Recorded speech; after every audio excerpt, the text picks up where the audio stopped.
Well, here I am in my studio this morning, and I'm going to show you how to prepare a surface on a piece of acrylic card to paint over with acrylic paints.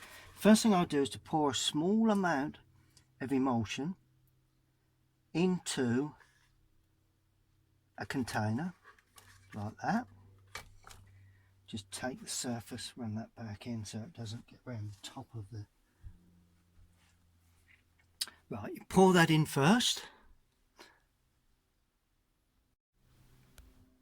Now the card I have is acrylic photographic card. It's a very smooth surface, which I do paint on if you want to push the acrylic around and move it about. But if you want to have a bit of tooth to it, first thing you do, as I say, is put some acrylic paint in the bottom of a container. You then add a small amount. Now you can put sharp sand, you can put small amount to start with. A good sand to use is the kiln dry sand. Now start off with a small amount, then you take a stick, give it a stir, and you can feel the texture within the paint. Need some more, depends on the texture you're looking for, but I will put another little touch in there. Any sand really, I mean sharp sand's okay, but it's sometimes got a little bit of bigger stones in, so that the kiln dry sand is the one really, because that's the one you they use to fill in the gaps in a block paving. There we are. That feels just about, so it's quite a bit of, you can hear it all sort of groany and pasty and gritty, that's the word I'm looking for. Then you take a brush and you paint that on to your card like that, and it gives you a texture. And depending on how much grit you have in there will depend on how much texture you actually achieve, and also which way you actually stroke the paint. I mean, you can go up and down, you can go round and round, and you can see, the reason I've not got a light on, I think you can see the texture coming better when we've just got the light up through the window. Make certain you go right to the edges, because as far as that you overlap that tape that I have on there. Then when I pull it off, you'll see the difference between the texture. And what I like to do is put a little touch more, spread that around, just a little touch more, just add, nice and even. There we are, look at that. Now I go up and down like that, then I'll go gently across that way, gently, try and get a similar feel to what you get when you've got a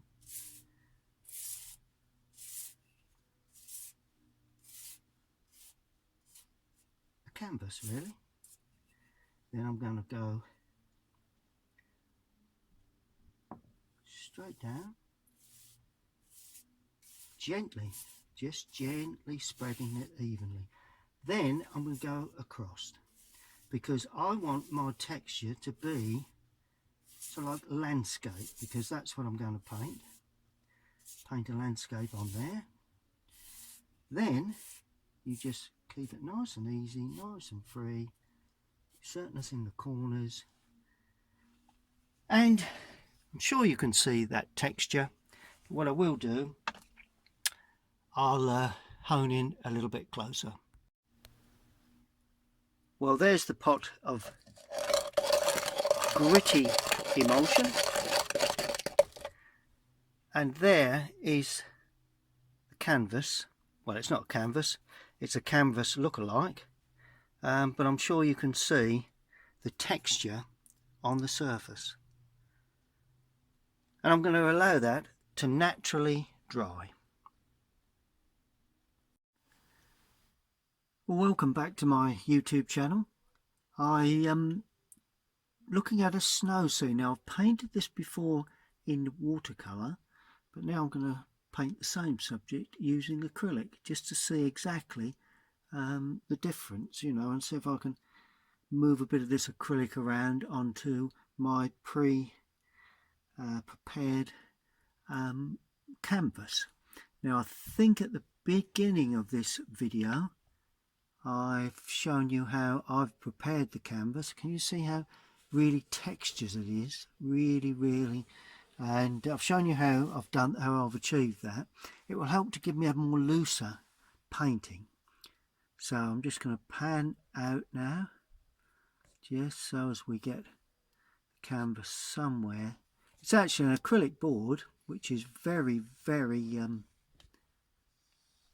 just move the board around a touch. There we go. It's acrylic board, but it is very slippery surface. So I've just more or less produced. Let's just come out just a touch so we can get it all on there. Right, now the first thing you do when you look at this sort of subject is to get a basic idea of where you're going to put things. There's my normal setup of colours. I'm going to leave them in their pots, because what I do, I squeeze them out of the tube. When I've got some left over, I just put them into those little pots. I'm getting down with those now, so I'm going to work straight from the pot this time. Just a simple arrangement of brushes, nothing very technical really. And this is the canvas, or I call it a canvas, but it's an acrylic board that's been pre-prepared in the way you saw earlier. So let's get painting. Now, because of the heavy texture on this paper, on this board, it's going to be quite loose really, and oh, there you go. And I'm just going to move colour around a little bit. Let's just turn that a bit more white. There we go. Just banging some paint in on the sky, a bit of white to start, because I can then add yellows and what have you to. When I paint in acrylic, I do like to sort of move the paint around onto the canvas, onto the pre-prepared board, as it were. Now I'm adding a bit of blue. Now that goes in up the top there. It's ultramarine, and I'm painting across the paper for that, just a little bit stronger there. And see, just before this dries, it's all flowing quite nicely. Nice sky in there. And now I'm just cleaning the brush a little, because I want a little bit of yellow, a bit of white for this sort of area here, where in effect there is the sun. Tad of red in there, a bit more than the tad, so a bit more white, just to give us a sense of sort of light in the sky. When people paint these sort of subjects, they do get over bogged down with trying to get it looking dead like the subject. Well, I'd much sooner have an impression of it rather than a complete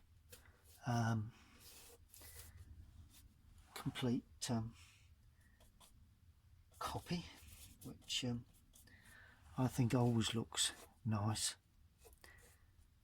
There we are, and just bringing a bit of that sun across there. See, that's the yellow, the red that makes that sun-like sort of feel. There we are. So that's the first start really. Now I'm getting down towards the horizon, so we're going to go lighter with that. Tad of blue in there, just to deepen that lower area of the sky. at that horizon line. Sometimes it does turn up like that. And just a tad of red just banged in, and just spread the paint about. I mean, it's all about spreading the colour. A little bit of white on there now just to lighten it up. I'm more or less mixing the colours on the paper really. Okay, good. So that's that. Then we have the distance, so we want blue and a touch of red in there. So we've got like a purple, and this is the distant land in the, or the land in the distance there. Very soft as far as the building, like that. Then we add a touch more blue in the mix to give us the land that's a little closer to us. But remember, it's snow, so you know there is a bit of colour tone within that, but it's all very blue-grey. Just the underpainting, none of the dark colours just to this stage. Now I'm going to put in the shadow, which is pretty much this same purpley blue colour for the roof of the building, which will stand somewhere there like that. There we are, and that runs across there like that. That's the roof of the building. Gradually gets behind the trees. Yep, could be a bit deeper than that, so let's just add a bit more blue, a bit more red, a bit more blue. There we are. Let's just make that a little deeper in colour. We are. That's the lovely depth of that. I'm just going to add a tad of yellow to that mix. I want a bit of the sunlight coming through from that bit there. Lovely. Now clean the brush. Not a difficult subject to paint, to be honest with you. You know, could be a lot more difficult than this. Red, bit of brown now, bit of that nice burnt sienna going in with a bit of the cadmium red, and we're going to paint in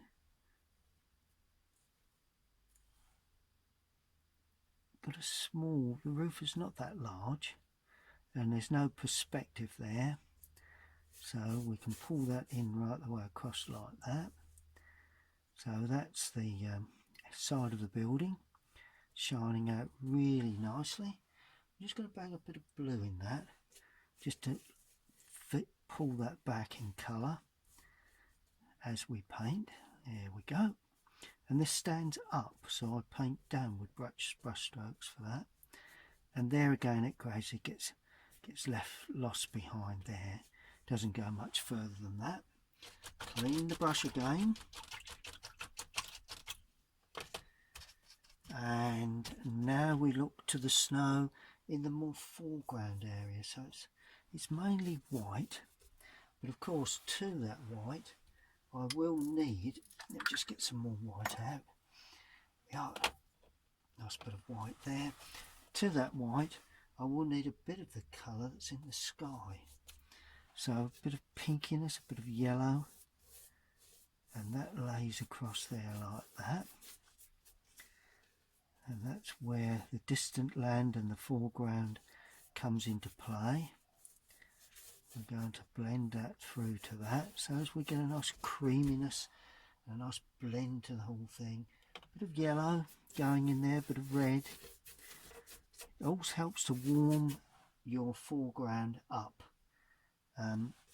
with some colour that you used in the sky, or even a little bit of colour that you've used in the building as well. Just try and get that to blend really. You know, it's it really is a really a nice bit of blending of the colour that gives it that real whiteness. A bit more white going in there. I like that. That seems to pick up the sky and the snow. Good. Let's just allow that to dry. Okay. Next comes, I'm going to put in a bit of distance, bit of trees, bit of hedging, blue, brown, mainly blue though, a bit of white in there. Don't want it too dark, but it wants to be fairly dark, purely because I require a sense of, there's a hedge running along here, of sunlight catching that hedge area there. And we have a lovely large tree here, like that. That's the way I can see that tree. Put the trunk area in later, but that's that tree. We have one that's a little bit blue, a little bit lighter in the distance here. That's another lovely little tree there. We do have another one there that's less intense in the, and just a couple of trees that stand up there. So all helps to give that effect of and I'm even going to slide in just a touch of what I would class as a bit of fencing. So little objects that stand up all help to give that sense and effect of tree work. Just a bit more to go in to fill out this one here. A bit more brown in there. There we go. There we are. Lovely little tree there. And there's also another one here, and this one's going to take a bit more brown, I think. A bit more brown, a bit more blue, to bring it even closer to us. Perhaps a bit of red in there. So burnt sienna, cadmium red, ultramarine, really dark, because it's a bit more local. Notice the way I'm putting it in quite a loose manner. A bit more red, yeah, brown in there. Just a touch more burnt sienna in there.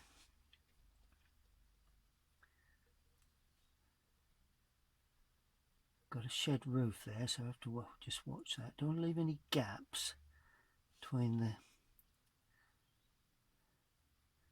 one and t'other, or one and the other, as we go like that. There's a shed, little garage roof there, so what I'm going to do, I'm sneakily painting around that.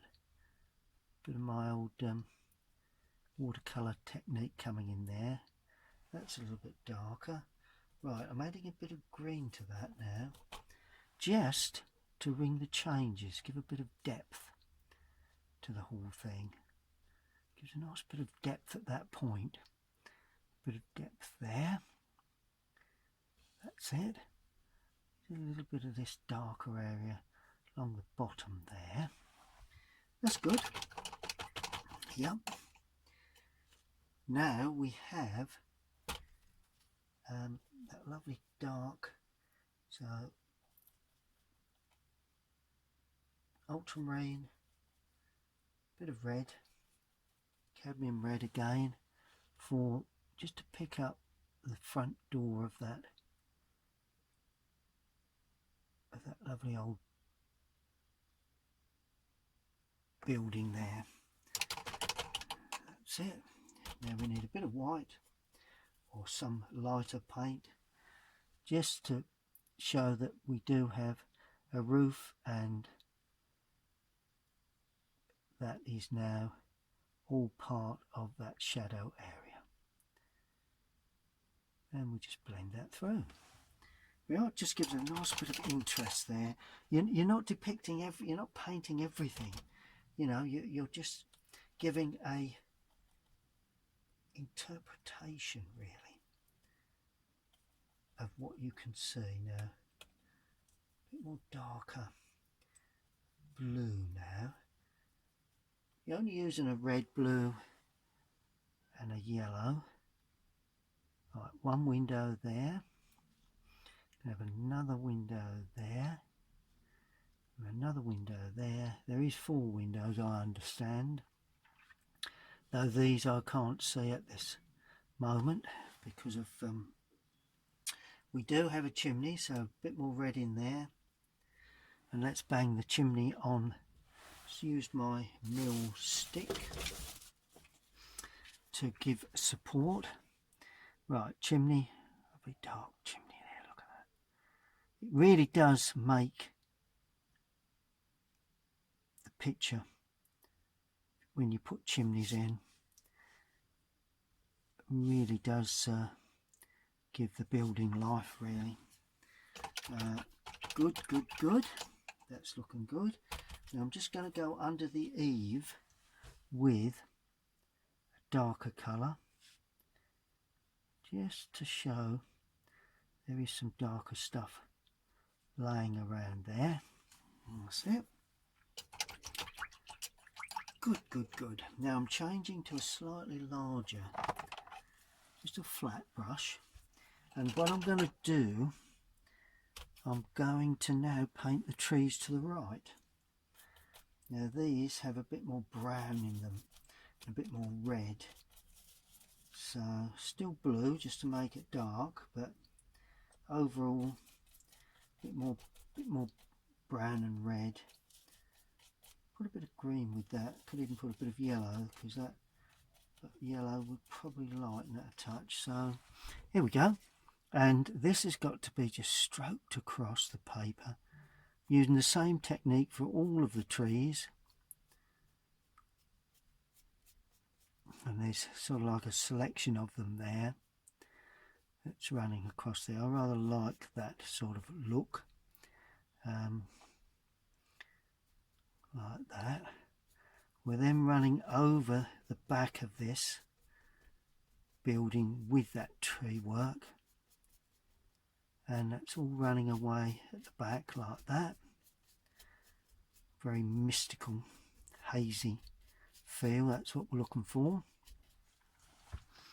The lovely trees in the distance there. Now adding a bit more blue now because a lot of this is in sort of shadow, so I'm leaving that underpainting as there's a bit of a hedge here running like that, and I'm leaving the white of the paper to show the top of the hedge and some light colour. There is a gate opening there, so that's always useful to put in. There we are. So that's coming along nicely. Let's just see where we are. Right, now I'm continuing with a little bit of tree work in front of this build there, so we can't quite see where the windows finish. Just where the sun has just put a bit of yellow in there, or a bit of red or something, just to give it a bit of warmth and not completely cold, and just enhance on a bit of the snow onto that area there. There we are. Introduce a bit of that. Yep, that looks pretty good to me. Right, now we move into the foreground area. For this I may need a rigger. So let's put a rigger on, a bit of paint. Right, a rigger, quite simply, just a simple rigger, and just got to have a look and see where I need to put these fence posts, and they are going to be brown and blue, bit of red perhaps, but quite dark, because they're, as I say, like all these things, are in shadow. A bit of loose paint. Right, let's see where we go. Right, we've got one here. We have another one there.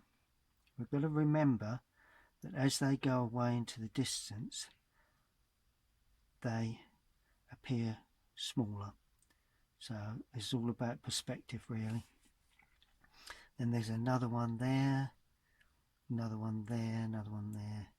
They gradually go away like that into the distance. And we do have small little connection ropes, presumably could even be just to keep the, I think they just have horses up there at this moment, so I don't think there's any cattle or anything, but that's looking good. And then a bit more blue in to really darken it, a bit more water.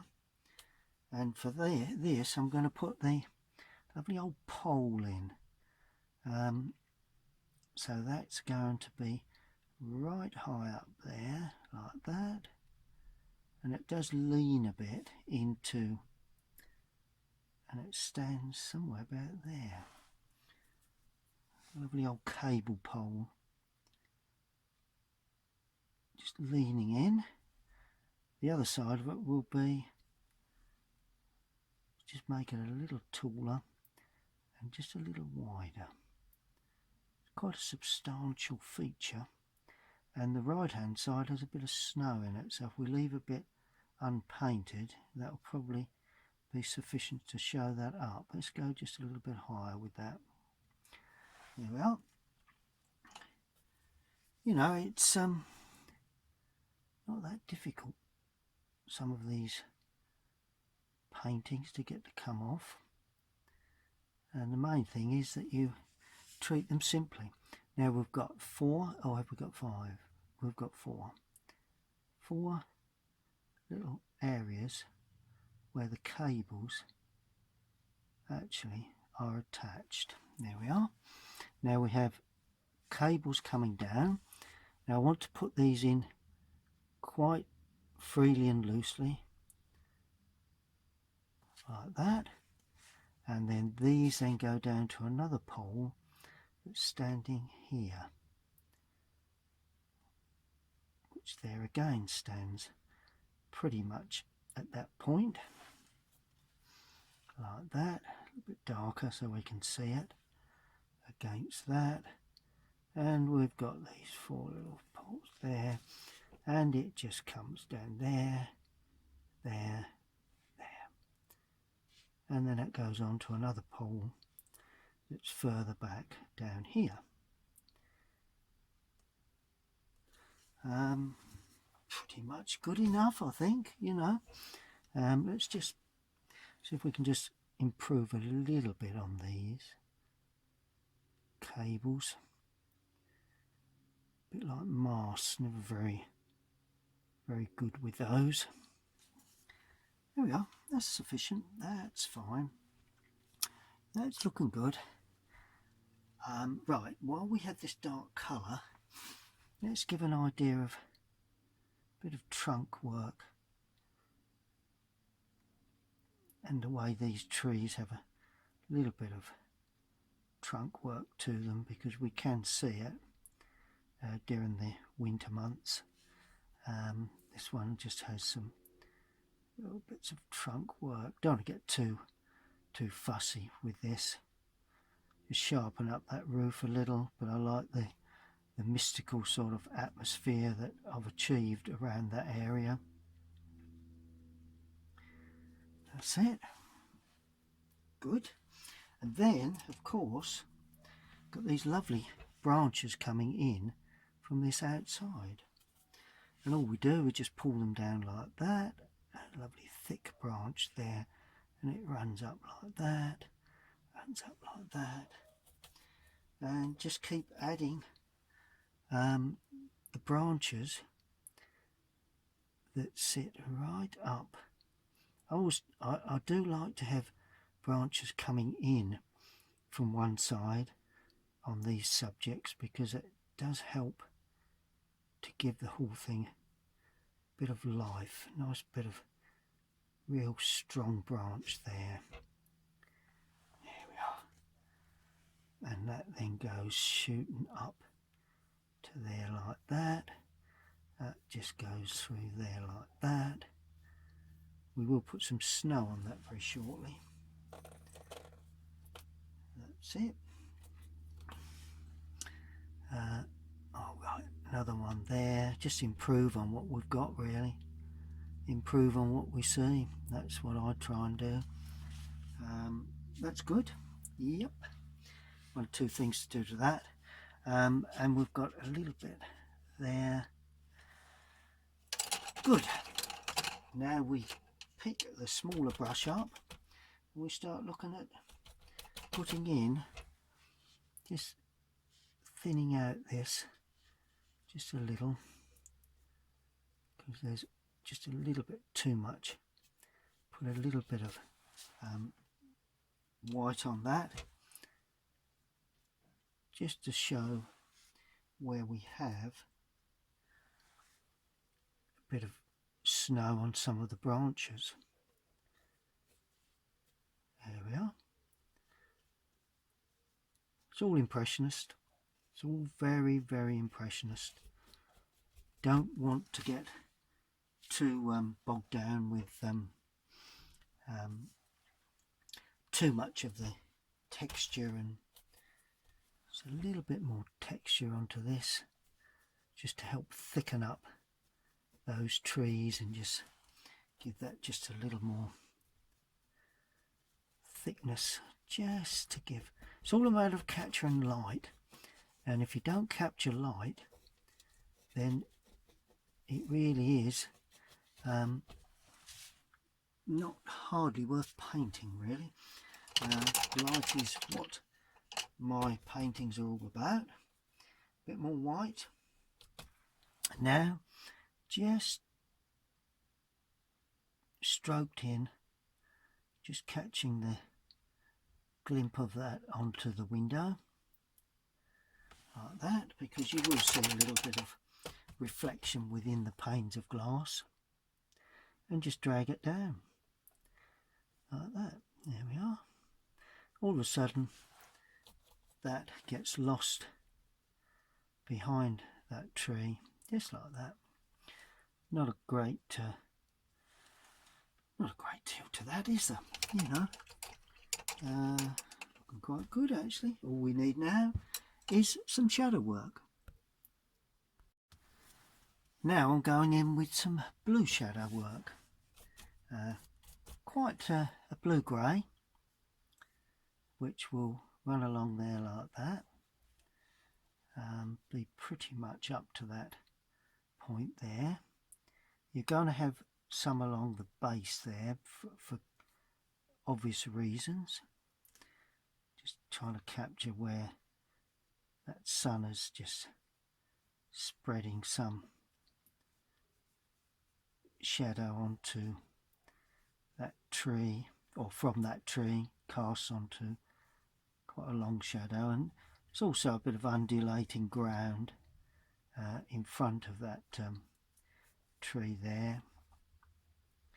A little bit there like that, a little bit on there. It's pretty much in shade anyway. There we are.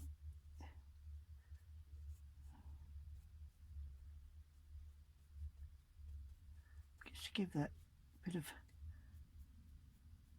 sort of texture to the whole thing. There we are. Got a lovely mystical feel. That's what I wanted to achieve from this, and I think I've pretty much got there.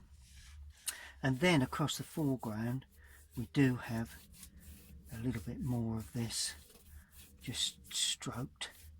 And the good thing about having texture on your paper or on your board is that it just takes the paint off of the brush. And then finally we have a shadow that runs from the base of that along at that angle. See? Now I got pulled up the other time because I didn't have the angle of the shadows quite right, so someone spotted that So let's see if we can improve on that. It really is, to me, I suppose it is quite vital, but it's not the end of the world to me. But obviously to some artists it's quite important that you get your angles right on your shadow work. There you go. Oh, and there's another one there. Quite long because the sun is fairly low. I think I've got that right this time. There we are. Bit of shadow work there. A little bit of detail at the base where they mingle in. Good. A little bit.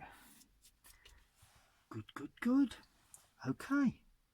Let's just see what we've got. And finally, there's just that last little sharpening details that are quite often put in, as you know. There is just a bit of fencing there. Bit of fencing there with some cross sections. One or two little things going on. There is a gate post there and one there. We'll put a gate in, shall we? Hint at a gate, shall we?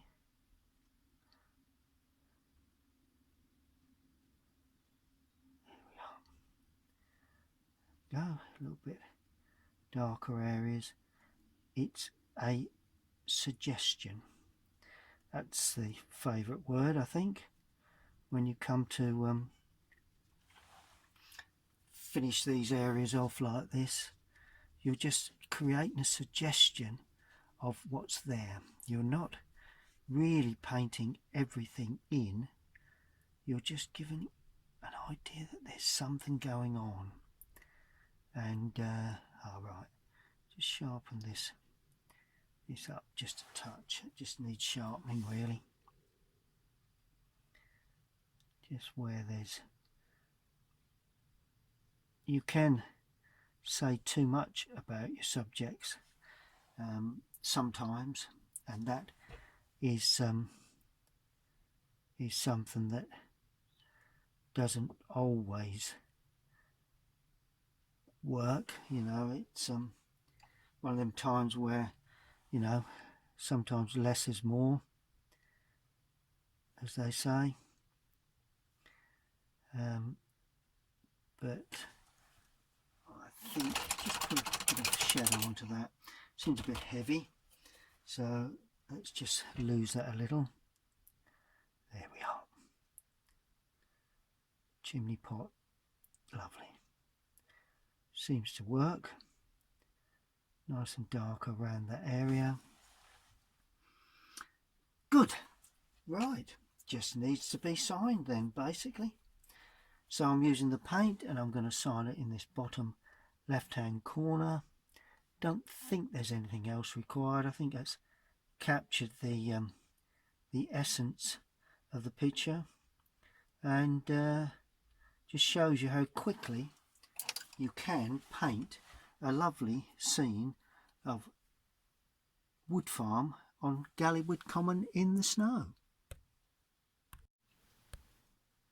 Well, there's the scene of wood farm on Galleywood Common, and that's my rendition in acrylics.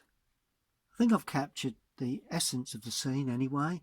The sunlight coming through onto the nice sort of snowy area, inspired by our recent snow a few weeks back. I've already painted this in watercolour, so I thought I'd see how we go in acrylic, and that's on a very textured paper, or a very textured finished surface. So I hope you've enjoyed that. If you have, please, bottom right hand corner, please click on the logo and subscribe to my channel. Thank you for watching, and I will be uploading more videos very shortly. Happy painting.